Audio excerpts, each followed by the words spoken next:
Hi everyone, this is a quick video to kind of go through what is a dense model, what is an MOE model, and which kind of hardware you need to run those two different kind of models. There is plenty of other people who made some articles online or some videos, but I felt like a lot of people still ask me questions and I never really knew where to redirect them because some articles are very technical, some articles are really based on an idea that you already have the knowledge, and I felt like there was nothing really for basic foundational understanding. So I decided to make this video. And I want to be clear though, because also a lot of people asking me questions seems to misunderstand what local models mean. They see misleading articles about OpenClaw, RMS agents, or others saying, or Perplexity saying, oh, everything is local, but then you're still connecting to Claude, you're still connecting to OpenAI. That is not local. This is just the software running on your machine that's sending your data, sending everything you're prompting to a cloud, and that cloud is processing the data. The cloud might be Anthropic, might be OpenAI, might be something else. In that case, you don't need to even care about the hardware because you can run the software, you can run OpenClaw on a very small machine because you're not doing any of the compute, any of the operations on that machine. Everything is sent away. Now, a local model is when instead of sending to a cloud, you're sending to something that you control. It's your model, it's your compute power, and it's your privacy. Now, what's the benefit of using a local model instead of a cloud model? Well, the first thing we'll say is privacy. You control the ability of whoever to see what you sent. No one is seeing what you send. The second thing, which to me matters a lot, is the ability to control the fact that the input and output will always be the same. What happened with cloud providers is that, let's say you're using Claude. You're using a model called Opus 4.6. You're sending a request. Their data center, that cloud, depending on the amount of users sending a request at the same time, might decide to send you a version of Opus 4.6 that requires less compute power to process your data, meaning you will be served without knowing a dumber version than what you paid for. And so on a cloud provider, you never have the ability to know exactly if you are sending message to the same quality of the model. Well, when it's your local model, you have the control. You know which version of the model you're serving to yourself. And the third point is obviously pricing. You control the pricing on the local model because you're not paying for the inference. The only thing you're paying is the bill of electricity and obviously the hardware that you bought. When it comes to cloud providers, you're paying the API, you're paying a subscription. Now, depending on your usage, it might be quite high. I know people who spend thousands a day. So it's based on those three parameters. Do you need privacy? Do you need control? Do you need security on the pricing? If yes, then local model is for you. If you don't care about any of those things, then go for it. Use the cloud providers. It's way less of an headache, and you will have very good model at disposal. There's the second point about local model is that indeed local models are in less quality, they're less good than cloud providers available models. OpenAI and Claude, Anthropic models, are really top of the line right now, with some of the Chinese counterpart like Kimi K 2.5 or GLM5, which are extremely good models, but those models, they require so much compute power that you will require hundreds of thousands of dollars to run them locally. So on the local model, we've reached a moment where we have very smart model who are able to do a lot of things, but obviously the quality is not yet on par. It will get there, but it's not there yet. So if you really need the last level of smartness, then cloud provider is for you for sure. But if you're okay with models that are pretty good and can do a lot of things, including coding, including doing personal assistance, research and internet and stuff like that, but you don't need the next level intelligence yet, and you don't mind waiting and iterating through time, then local model is also for you. My personal advice is that depending on use case, you should go sometimes with cloud and you should go sometimes with local. If your task is extremely private and you need complete privacy, then you can have a local model available for you and only route the task that doesn't need that privacy to the cloud models, to the cloud model. So that was a quick parenthesis. If you want to use cloud model, then the rest of the video is not interesting for you, and thank you for watching, and have a nice day or nice evening. But if local model is something that interests you, then we're gonna watch in the next minutes of this video what's the main two difference between models and which hardware you need to run them. Let's start with dense model and MOE. MOE means mixtures of experts. So when you look at models, you will see always that they have some numbers next to it. 9B, 22B, 27B, 38B. Those are the numbers of parameters they have. Let's call it neurons. It's the amount of neurons they have. A dense model is a model where you're gonna have, so let's say you're using a 27 billion parameters, 27B, so 27 billion neurons. A dense model means that every time you're gonna prompt that model, all those neurons are going to be activated, all of them. And so the whole amount of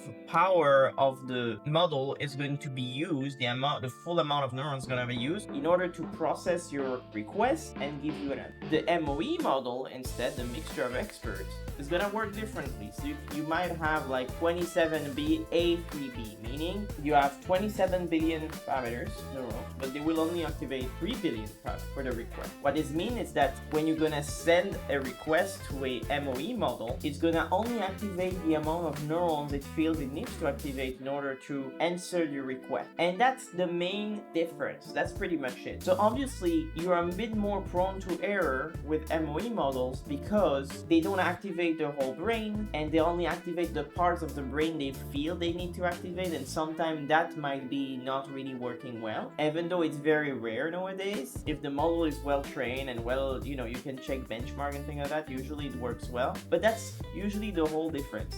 And why this difference matter is because it's going to impact the kind of hardware you want to run your model on. What I mean is, an hardware is gonna be mainly the power of the hardware in terms of AI processing. So a GPU, for example, if you take an NVIDIA 3090 versus the 4090, you're gonna see that it has more CUDA cores, it has more processing power, so the 4090 has more ability to process faster. But then you also have the VRAM, which is the virtual RAM, which is the amount of memory that the model is gonna be able to use. So in that case, for example, the 390 has more VRAM than the 4090. So the 390 is less fast, but can have a higher model, while the 4090 is faster, but cannot have bigger model.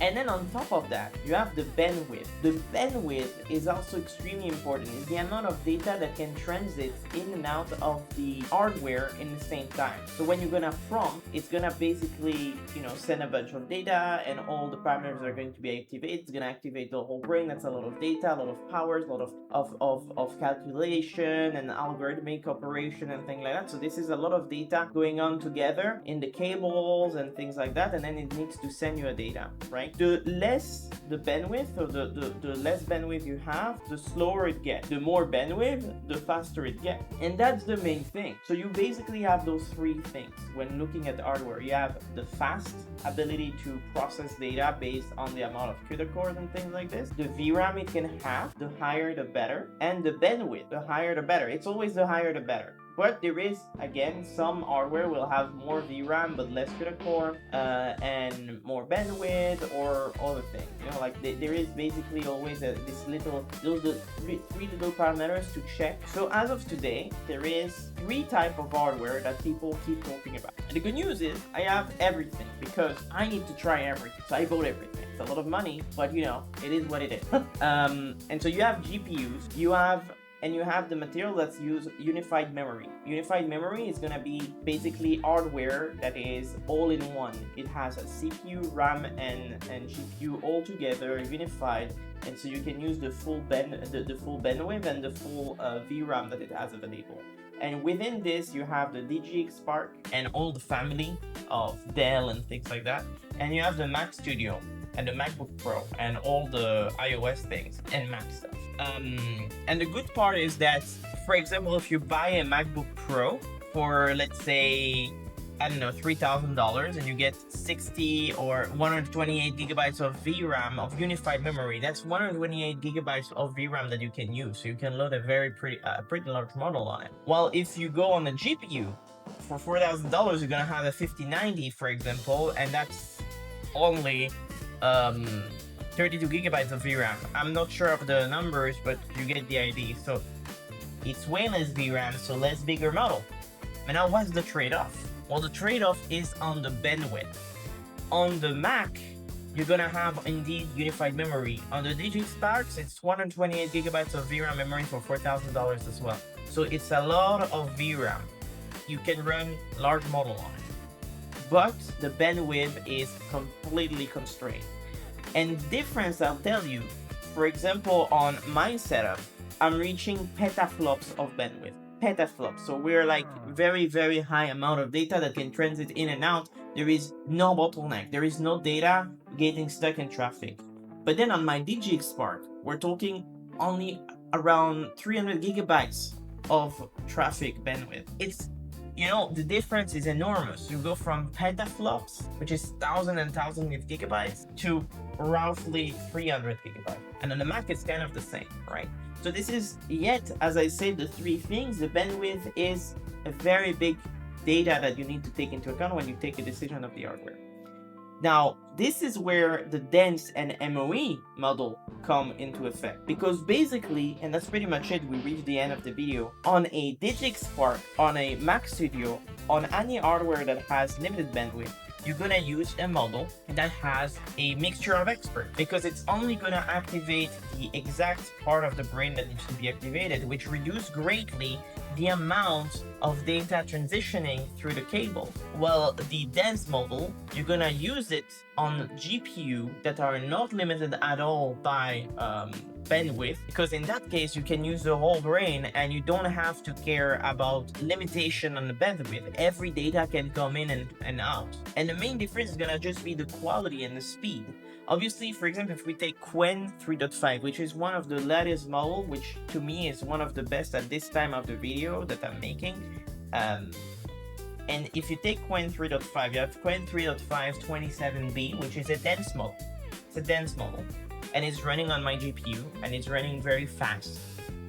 And basically every time I prompt, I get 27 billion parameters activated to serve my request. And then you have Qwen 3.5 35B A3B.